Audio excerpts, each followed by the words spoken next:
William Lane Craig in the article on the Gospel Coalition says, many Catholic apologists seem to be more exercised and worked up about winning Protestants to Catholicism than they are about winning non-Christians to Christ.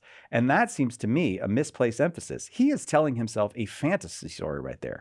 Protestantism is, from its founding, an effort to get Catholics not to be Catholic. Yeah. That is what Protestantism is. Yeah. Protestantism, right now, its primary mission fields all over the world are in Catholic countries, among Catholic populations. William Lane Craig is lying to himself. He's a guy who... That's delusional. He is a guy who is very, very bright, and as a consequence is blinded by his brightness. And there's just a lack of docility there. Well, yeah, I think a lack of conversion of heart. We want every single person in the Catholic Church. We make no bones about that. The only reason we want that, it's because it is an institution, the only institution founded by Christ himself for the purpose of bringing every person, nation, creature, and thing back to proper relationship with God, back to friendship with God. That's why we want people in the Catholic Church. Do we want Protestants? Are we specifically reaching out to Protestants? Absolutely, 100% yes. But do we want every Hindu, every Buddhist, every secular TV commentator, yes, we want all of them. Even the people at NPR, they should be in the Catholic Church, not for our good, but for their good, because God loves them. This reminds me of some of that stuff that was popular in the 90s when Father Richard Newhouse was still writing up manifestos with people, and it was, oh, well, we're not going to have sheep stealing. We're going to have a united effort in the culture war, or whatever it is they were, pro-life or something like that. And to be sure, I'm happy to link arms with Protestants in front of the abortuary. But let's not make any mistake, and I think you've said it exactly well. We want everyone to be Catholic. Yeah, we want, and we don't lie about that. So we believe that Christ established one church, and that he wants everyone to be part of that church because he prayed that we'd all be part of one body. Okay, so if that's true, then we are called to bring everybody in there, not to say, yeah, Jesus, I agree with you, but I'm going to actually disagree on this, on Protestants. We'll leave them outside. That's not acceptable. Now, the idea like we'll all just do our own denominational thing is a Protestant idea, right? Like Methodists don't think everyone needs to be a Methodist. Baptists don't think everybody needs to be a Baptist because they don't pretend to be the one true church. They can't possibly make that claim. And so what Craig is upset about is the idea that the Catholic Church believes it's the church founded by Christ. Yes. That's the whole reason we're having this conversation. Right. Now, the second thing I'd say, as Cy already said, it's not as if there aren't entire Protestant ministries that are aimed at targeting Catholics. They exist. And even outside the abortion clinic, Abolish Human Abortion won't link arms with Catholics. And I've been to multiple instances where we were praying outside an abortion clinic, and then the folks from the fundamentalist group with the loudspeaker, instead of denouncing the people murdering children, denounce us for, praying the Divine Mercy chaplet because it has a Hail Mary in there. It's a totally perverted, and I would even argue demonic, perversion of the gospel, but that exists and it's widespread. And third, I think a lot of people reach Protestants because it's a lot easier to have a conversation because okay, I can show you this part of the Bible. But if somebody doesn't accept the authority of the Bible and they want to argue cosmology, the number of people prepared to have cosmological arguments with an atheist almost necessarily is fewer than the number of people who know their Bible and can explain theology. That's true of Catholics and Protestants alike. We have more that we can work with to have a fruitful conversation with each other.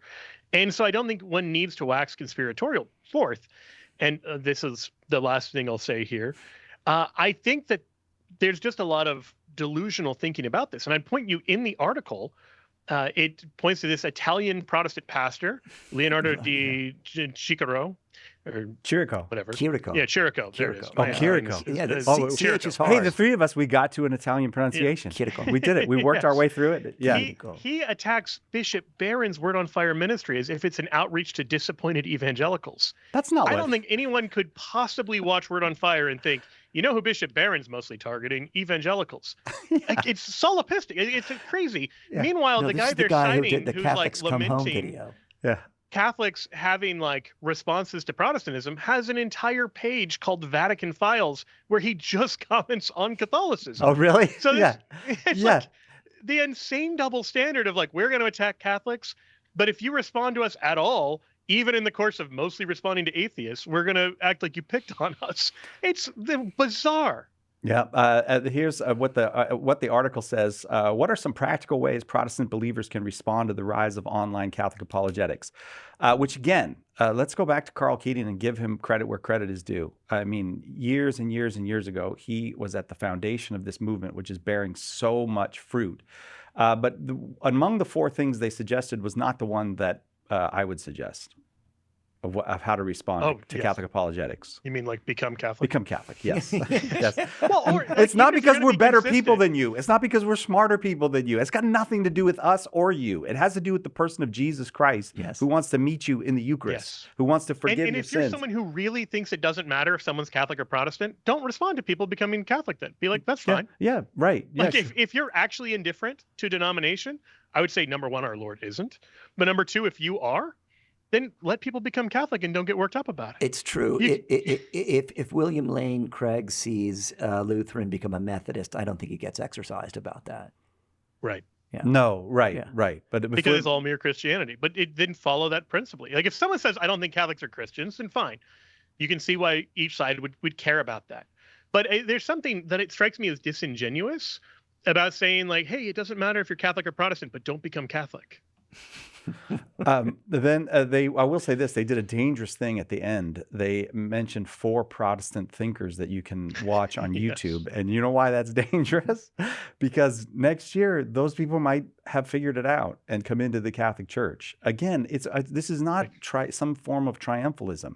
What are you protesting against if you're Protestant now? What's left to protest against? It's obvious. It seems to me it's obvious now that after all these years where the Bible came from. You can all these lies that have been told about the Catholic faith worshiping saints or Mary they've been debunked a million times online in videos that you can watch anytime you want. What are you protesting against? Come back where Jesus come back to what Jesus founded. He wants you there because he loves you. Yeah, I mean, I would even add like the 4 YouTube channels I recommend.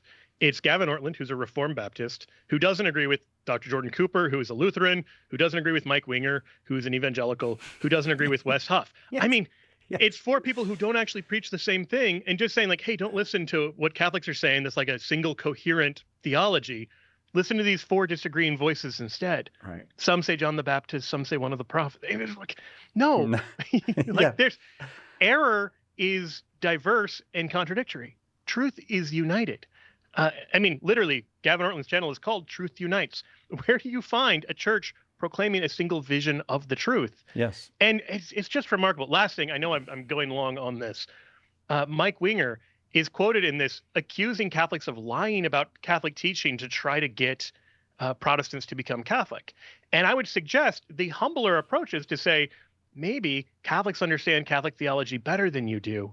And the reason that, the arguments Catholic apologists are making don't agree with your vision of Catholicism isn't because they're lying, but because you've been spreading falsehoods about the Catholic Church. Right. Your vision of it was not true.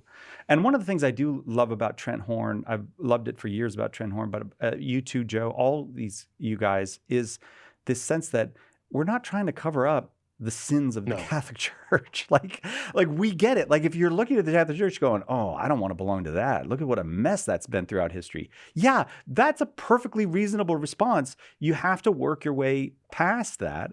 Christ himself prophesied that the wheat and the chaff would grow up together. If Christ himself prophesied, don't look for something better than what the Lord himself prophesied. But I don't, like they go, well, part of this article is, well, in the 16th century, the church needed reform. Like we shouldn't forget that. Yeah, in the 12th century, the church needed reform too, but it wasn't. In the 21st century. I mean, it's constantly the case. Semper Reformanda is perfectly valid as long as you realize reform isn't, if I say I'm going to reform Catholic Answers and my reform is I leave and form some new group, that's not an actual reform. That's a break. It's like the reformers are not actually reformers. They're not reforming the church. Francis of Assisi is a reformer. Right. The rebels. These are revolutionaries. Yeah. Like, there's a reason we don't call it the American Reformation when we broke away from England.